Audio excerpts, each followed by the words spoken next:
जा पर कृपा राम की होई, ता पर कृपा करही सब कोई। जिनके कपट दम्भ नहीं माया, तिनके हृदय बसु रघुराया। सनातन का अर्थ है जो शाश्वत हो, सदा के लिए सत्य हो, जिन बातों का शाश्वत महत्व हो, वही सनातन है। जैसे सत्य सनातन है, ईश्वर ही सत्य है, आत्मा ही सत्य है, मोक्ष भी सत्य है। सत्य के मार्ग को बताने वाला धर्म ही सनातन है। नमस्कार दोस्तों, बायोग्राफी विद हितेश में एक बार आपका फिर से स्वागत है। आज हम बात करेंगे बागेश्वर धाम के प्रमुख पंडित धीरेन्द्र कृष्ण महाराज जी की। निश्चित रूप से यह बायोग्राफी आप सभी के लिए काफ़ी रुचिकर और उनके व्यक्तित्व के कई पक्षों से रूबरू भी करवाएगी। ये बागेश्वर धाम के प्रमुख पंडित धीरेन्द्र कृष्ण शास्त्री जी हैं, जिनके साथ कई चमत्कार और दंत कथाओं की बात भी कही होती है। बागेश्वर सरकार धीरेन्द्र कृष्ण शास्त्री जी का प्रारंभिक जीवन। धीरेन्द्र जी का जन्म 4 जुलाई 1996 को छतरपुर के पास स्थित गड़ागंज ग्राम में हुआ था।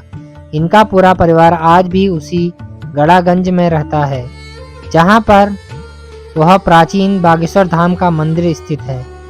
इनका पैतृक घर भी यहीं पर है।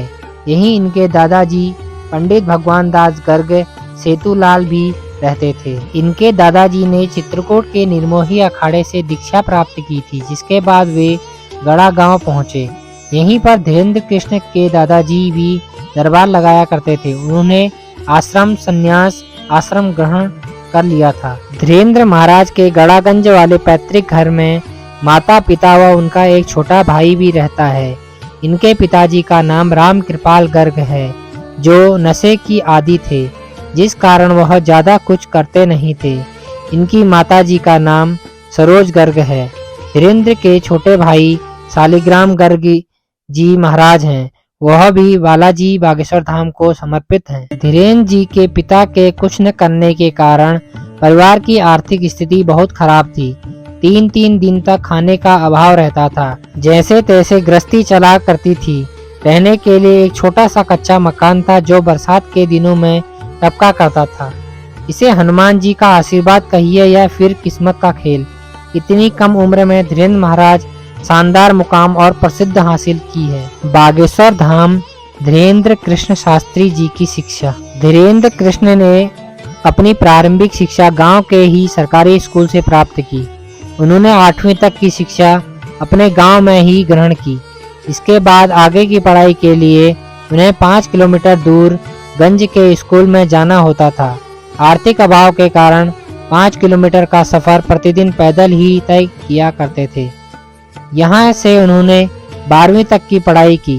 इसके बाद आगे की पढ़ाई के लिए उन्होंने कला संकाय, लेकिन आर्थिक अभाव और धर्म से भक्ति और आस्था के कारण उन्होंने बीच में ही पढ़ाई छोड़ दी। बागेश्वर धाम धीरेन्द्र कृष्ण शास्त्री जी के परम मित्र। बागेश्वर सरकार धीरेन्द्र कृष्ण के परम मित्र शेख मुबारक जी हैं, जिन्होंने उनके आड़े समय में साथ दिया है। उनकी यह मित्रता आज भी कायम है, जिसकी चर्चा आज भी बागेश्वर सरकार के विभिन्न मंचों से सुनने को मिलती है।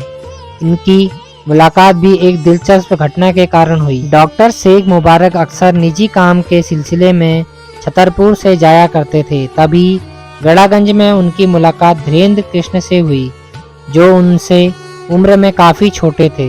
इन दोनों के बीच अपने अपने धर्मों को लेकर चर्चा हो रही थी, जिसमें शेख मुबारक जी ने सनातन धर्म को लेकर कुछ ऐसी टिप्पणी की, जिसके जवाब में धीरेन्द्र जी ने उनके भ्रम को शांत किया। इसके बाद वे अक्सर बागेश्वर धाम सुंदरकांड का पाठ सुनने आया करते थे, जिसके परिणाम स्वरूप उनके जीवन में कुछ चमत्कार हो गए। शुरुआती दिनों में पंडित धीरेन्द्र कृष्ण जी की आर्थिक स्थिति बहुत ही अच्छी नहीं थी। तभी धीरेन्द्र कृष्ण की बहन के विवाह में शेख मुबारक ने उनकी आर्थिक मदद की, साथ ही विवाह के सभी कार्य संपन्न करवाए। तो ये थी जीवनी बागेश्वर धाम धीरेन्द्र कृष्ण शास्त्री जी के बारे में। तो मिलते हैं अगले भाग में। बोलिए बागेश्वर सरकार की जय हो। नमस्कार।